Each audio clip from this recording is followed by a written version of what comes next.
In this video I'm going to show you how to lock YouTube app on your iPhone. That's pretty simple and easy, so let's begin. First, open up Settings. Here select Screen Time and there tap on App Limits. Select Add Limit, enter your screen time passcode.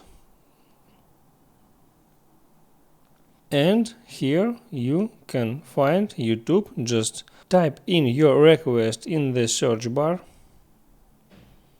Here it is, YouTube.